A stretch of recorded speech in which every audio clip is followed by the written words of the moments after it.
That's James's lucky meal of today and his dessert. And I'm going to be talking about this book and that book.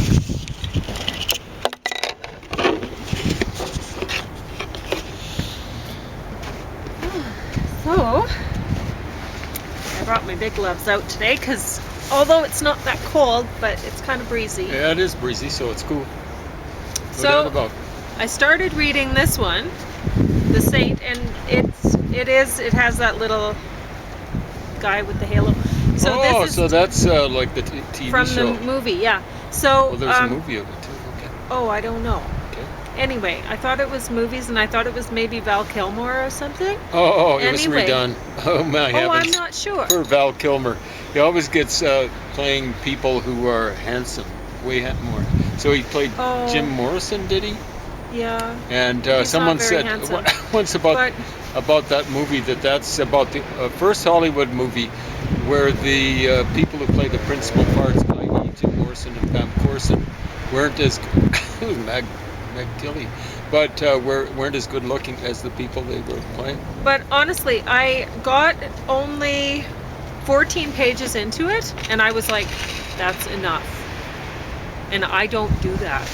I read everything. I don't give up on books, so this is really bad. It's I read the little bit about the author. Where is it?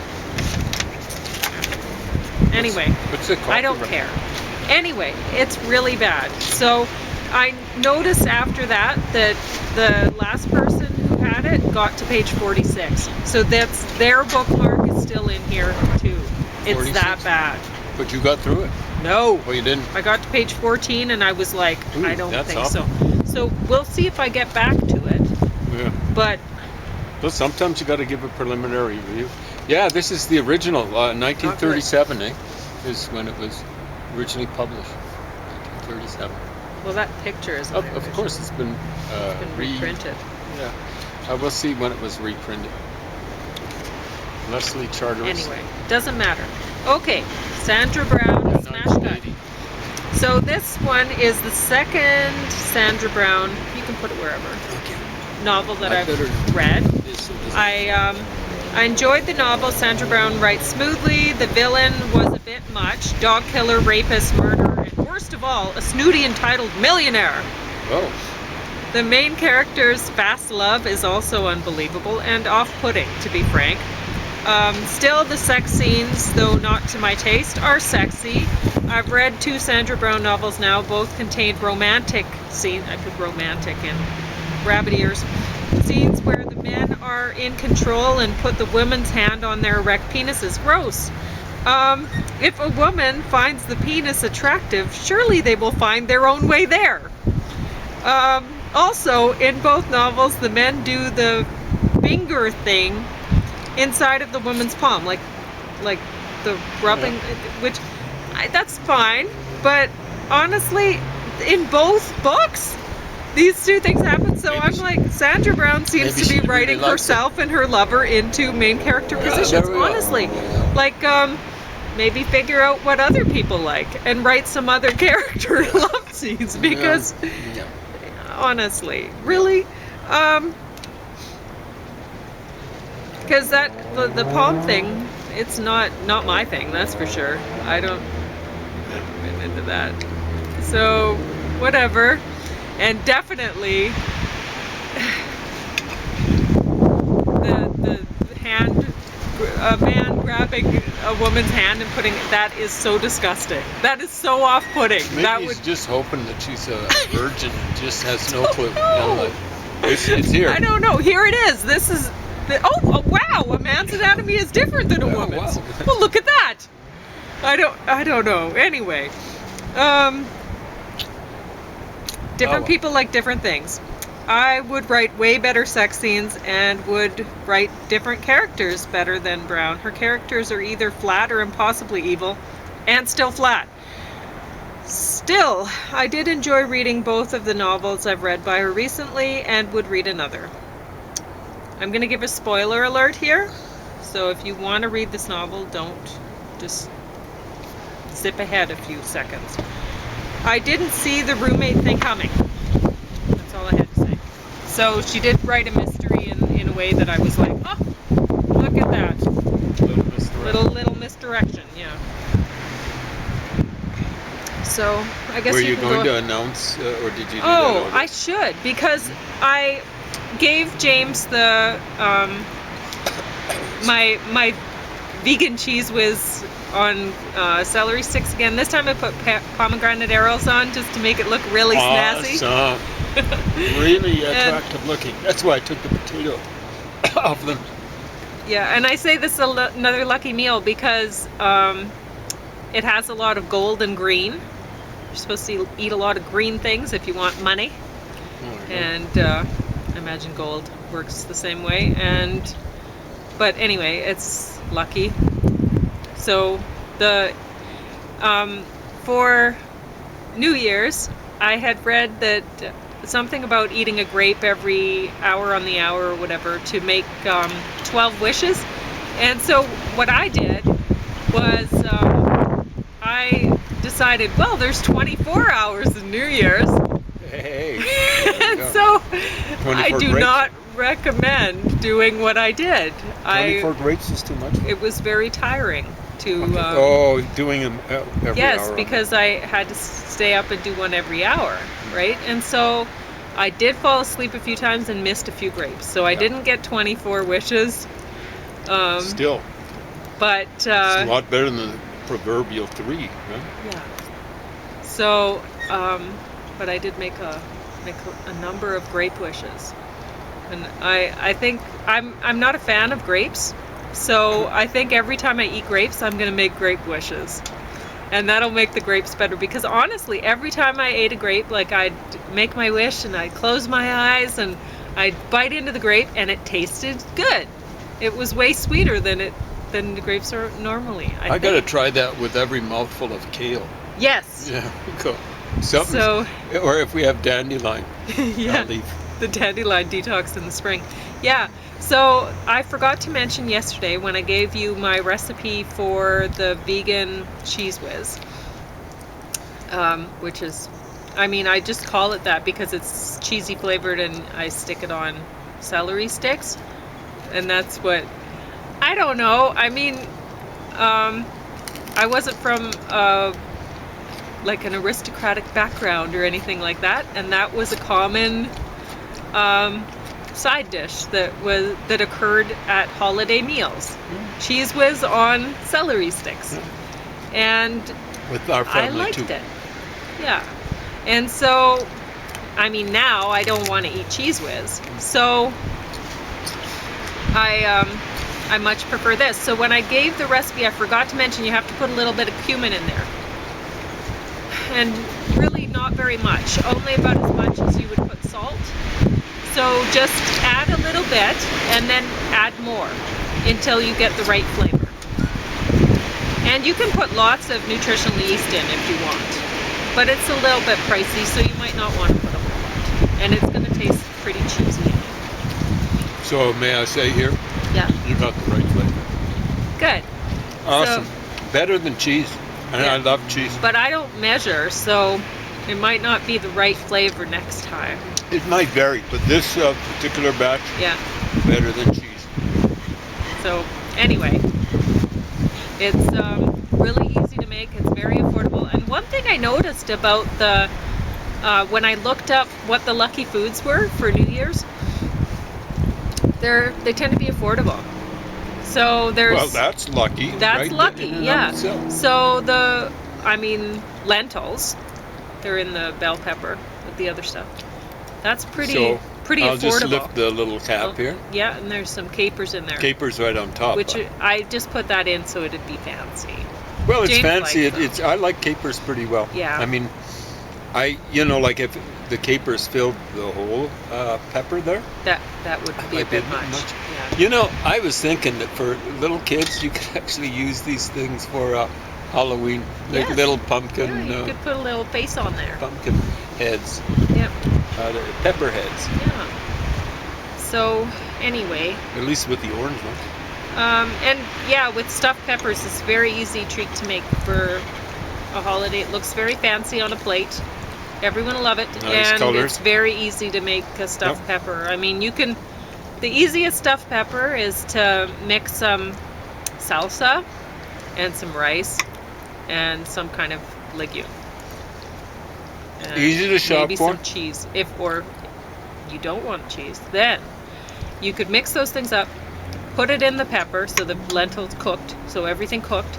Put it in the pepper, put the peppers in the oven with a little bit of water on the bottom of the tray, and cover it up with foil. And then when you're done cooking the pepper, if you don't want to put cheese in it, if you want it to remain vegan, then you can smear some of that, or you could make it thinner, make the cheesy hummus, the vegan cheese whiz. You could make it thinner just by adding some more, like add some water or something into the food processor, or you could add some carrot juice to make it oranger into the It makes things very orange. Yeah. You know, with my mustache being whitish, grayish when I drink the carrot juice. carrot juice. So you could it do that. Starts looking as though I'm trying to dye it, as English call it, ginger. You know, Yeah. like red. And then you can put it in a squeezy bottle, you know, like maybe even an old mustard bottle if you have one around, a mustard squeezy thing. Just some sort of squeezy thing, and you could squeeze it on top. And you can do the same thing for pizza or something if you want a cheesy flavor on top of your pizza. If you're making vegan pizza, you can stick it in the oven and you take it out and then you smear that on before you serve it. Because you don't want to cook that because you don't want to heat up tahini. So it's always better to, the healthy kind of oils like extra virgin olive oil, like, and walnuts or anything, you shouldn't heat those things. It actually turns them unhealthy, right? Yeah. So I told somebody that I cared about that, and a long time ago, I was like, don't buy the roasted nuts, buy the raw ones, don't buy the roasted. And she's like, my kids like the roasted ones better. Yeah. And that was that. And I'm like, okay, I don't know what to tell you. But anyway, Well, the kids will always tell you, you know. yeah. You kind of got to work your way around them. I was a kid once, and I remember it was like, Well, I know. I wouldn't eat. I would refuse to eat if I didn't like the thing. And if the food was touching other food, there's no way I would eat it. It would, like how I serve James's plates all full like this, I would not eat that stuff. I was very similar. Yeah, even if the when I things was young. are similar things were touching each other, nope. I didn't want them. Yep. So, anyway. Especially didn't want meat touching stuff. Yeah. Well, I just didn't really want meat, aside from chicken, and only white chicken. Yeah, that's meat. what I liked too when I was little. Pork chops, really. Oh, I wouldn't eat that. I know. I wouldn't eat it if it had to look as though it had been nuked, literally. When nuked. I was little, I would eat kubasa, which my mother didn't want me eating that. And now it just makes me think, bleh. Yeah. And I would eat bacon, but only if it was so crispy that there was no rubbery bits, because Same thing. I would not eat it Could not at all. stand rubbery bacon. Yeah, so yuck. But anyway, and James drank cabbage juice, because that's an awful lot of cabbage, and cabbage is one of the lucky Did you foods. sweeten it up with something, or was it just regular cabbage? Just regular It's cabbage. fairly sweet, this stuff. But Oh. I guess I'm just comparing it with kale juice. Whatever. Yeah. Kale juice is amazing. Yeah, I should have maybe got the kale for the lucky foods, because that's some super grain. That would have brought millions and millions of dollars really fast. Yeah. Lots of magic kale Yeah. wishes. I don't know. Kale Anyway. kale juice tastes medicinal. That's strong. But anyway, so yeah, that's all I had to say about I just wanted to remember to tell you to put in some cumin. because it gives it a little bit of a smoky flavor, and you need that if you want it to taste more cheese whizzy. Well, it tastes way better than cheese whiz. Yeah. I think that's one reason why. I suppose you could get some sort of cheese spread that was more like real cheese. Probably. It probably tastes like I don't know what it is about Kraft. Sometimes you're saying Tide I like Tide is detergent. pretty good. You know, some of the big names. I don't know like if any of those detergents are good for you or good for the environment. No. But I have to Phosphates, admit I don't like the think are good smell for of the it. environment. But Kraft is absolutely awful. Yeah, I Cheese don't slices, think there's any good cheese product whiz. by them. But we probably shouldn't talk about them, or they might cancel our videos or something. I don't We're know. doing a review. We're not doing a. You can't censor reviews. I don't know. I don't You know if shouldn't be they able can. to. It's a consumer review.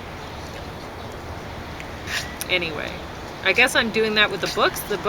The authors might say, "Oh, Well, we're actually pretty good about the I think- reviews. You know, like we're pretty generous as far as I'm concerned. well, You know, it's, very often I'll say, well, I will say don't buy them. Almost every Yeah. time. But well, and same with me. I think you should get it from the public library. I don't Yeah. think you should buy this stuff." I mean, there was one part of the Sandra Brown novel that was kind of funny. She was, there was, the bad guy had broken into the woman's house and had put the book, you know, opened up down like that, like that. someone didn't like them. Well, Sandra Brown didn't like it because No. she wrote a funny thing about it. She was the woman was like, "I never would have done that. Somebody came in and they changed that because I use bookmarks, you know, Yeah. because it wrecks the spine and." Oh, it's awful. Right. And it's like, yeah, well, the books that come to me, a lot of the times the spines are Oh, my already wrecked gosh, because you get stuff that's been they're- in the library yeah, for a while. They're just- exactly. I get the library discards and stuff. So it's funny. James and I were talking about how when we were younger, we used to buy all of our books new, and it never occurred to me, like I would go to used bookstores and stuff like that, where I would get them half price, you know, half the new price, and I finally I found a better way, and it's the library book sales. That's it. You go to those. That's all. Don't go anywhere else. Just the library book sales, because yeah, You so can get cheap. some amazing. Well, and the little free libraries now, because now got them all over they the haven't place. had the library book sales. They were trying to do something where they fill a bag and you go and buy it, but nobody wants to buy a grab bag Beside unseen. unseen. Jeez. So I don't know how well that was working out for them. Yeah. So anyway, yeah, I've been going to little libraries, little free libraries, which is where you will be able to find my books when I'm Mhm. done with them. Try to discover if where you're- we. Yeah. possibly- If you happen to go to the one that I fill up. Anyway, that's all I had to talk about. So you were going to talk about. I some got books. lots of stuff to talk about. Okay, what do you want me to hold up? The top one? I actually want to do a little more time on that one, but can you grab that yellow one? Yeah. That attractive little yellow one. There we go. James liked this one. Oh, it's a lovely. He said that an ex-girlfriend of his was learning how to tell which stars were where and whatever constellations and stuff from by using this book, and it's a book for kids, and it looks pretty good. Oh, it's for anyone, but unless you're like a professional astronomer. But I should stress that I just went out with this woman, a colored girlfriend. Oh, okay, A bit much. okay. Way too Just in case she's watching, Just in case she's watching. and she's like, I didn't date that loser. Well, she dated me, but it wasn't. Oh. It wasn't. We weren't. Oh no, it's just a few times. Okay. Um, this is the second edition. I'm going to show.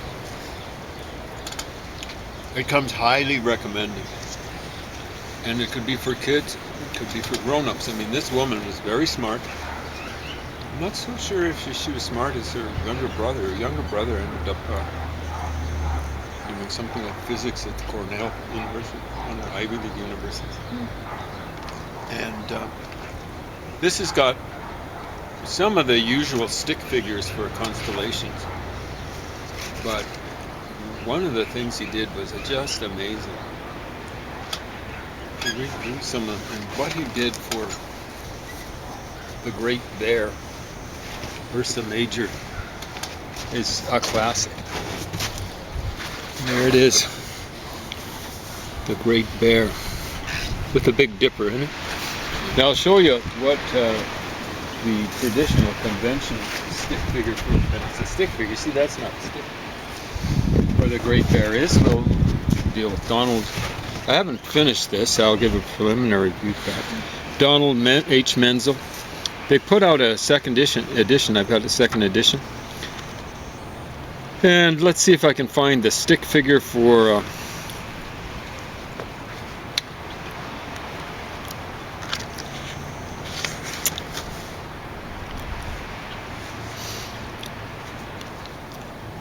Ursa Major. Doesn't show it the best, but there it is, Ursa Major, the Great Bear. You can see the Big Dipper. It kind of comes at a bad place in the book, but you can see where the no, this is, it looks like a big mouse. I was showing it the wrong way to you. It's a big mouse. This is the tail, the handle of the Dipper, but it doesn't look like much of a bear. So what this H.A. Ray or Rye or whatever did was made it look like a polar bear, and of course the Ursa Major is one of the circumpolar constellations, you know, like it's quite near the pole star and stuff like that. So that was very artistic. Anyway, this comes highly recommended. I mean, if you're going to buy a kid's book, I don't know if your kid would like it. I would have loved this when I was a kid. Absolutely loved it. But some kids want to be more entertained. I like being entertained and educated at the same time. I guess I always did. People, kids would say to me, "You must read encyclopedias." And I'd say, "Yeah, how did you guess?" But yeah, Donald Menzel shamed himself by getting involved with the Velikovsky controversy way back when. He wasn't one of the original guys, so he's an astronomer. Were the astronomers right about Velikovsky? They're right, saying that the Venus wasn't involved with galumphing around the inner part of the solar system. But they were totally wrong about saying the solar system is not catastrophic. You know, it was 30 years later. Walter Alvarez, I believe it was, discovered a iridium-rich layer. I think it was iridium at Gubbio, Italy, and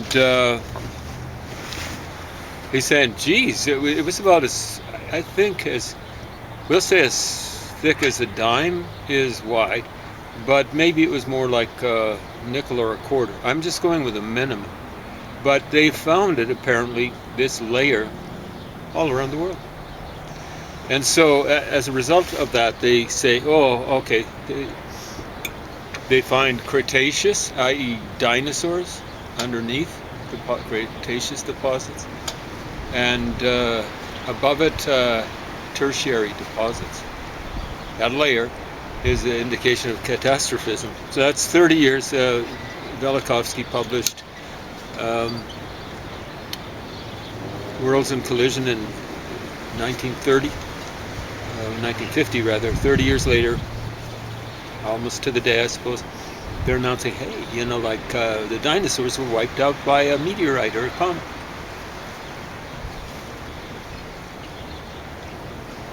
And it looks as though they're right. So Menzel, this thing, this Peterson guide, like so many of the Peterson guides, Where did I put that sort of thing? It comes recommended. Like you've seen these Peterson guides, Yes. like for birds and things like that. They're very nice. The binding doesn't seem to ever break. And like if you're taking them out in the wild, that's what you want, right? Yes. So it's got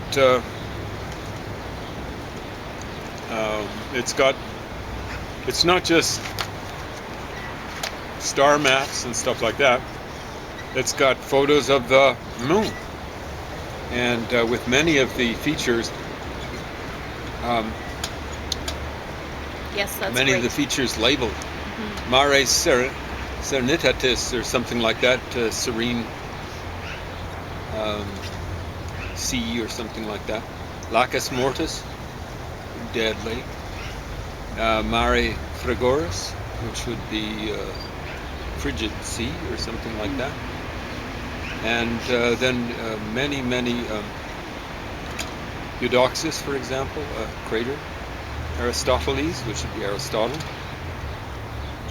Posidonius, which would be Poseidon.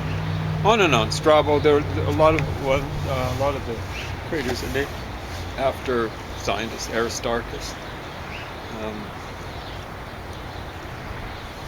Tycho, and on it goes. So it's an impressive sort of thing. I don't bear too much of a grudge against Donald Menzel. Actually, I do quite bad. But he did the job on that sort of thing. He did a hatchet job on Velikovsky, as did Carl Sagan, Maria, what was her name? Gaposchkin Payne, and Harlow Shapley. He was the worst.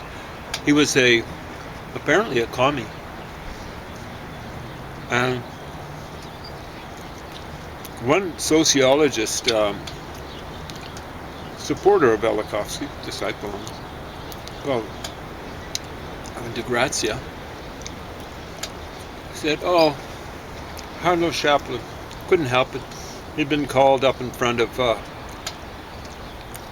McCarthy during the so-called witch trials or whatever, in the late 40s, I guess, or early 50s. It'd be the late 40s. And I'm going, that's not an excuse. I mean, he was a commie, apparently. And, they should have been investigated. They shouldn't have been censored. I don't think, though, that they should have been. I can't see crying about them being blacklisted. Why should they have a like a pulpit? Why should they be employed in Hollywood? Hey, here's some commie propaganda. Why should people fund that? I don't get it. I mean, this is awful. This is Stalin was still alive, killing thousands and thousands of people. No, Harlow Shapley, horrible. Even he got Maria Payne Gaposchkin, I think her name was, to write the main hatchet job on Velikovsky. Later on, she turned on him and said, he's just into, so he's an astrophysicist at, I believe, Harvard. He's just into the publicity. So even she turned on him. And that's not about Velikovsky, it's just about astronomy in general. He's an idiot. Anyway, I think that's all I'm going to do right now. Okay.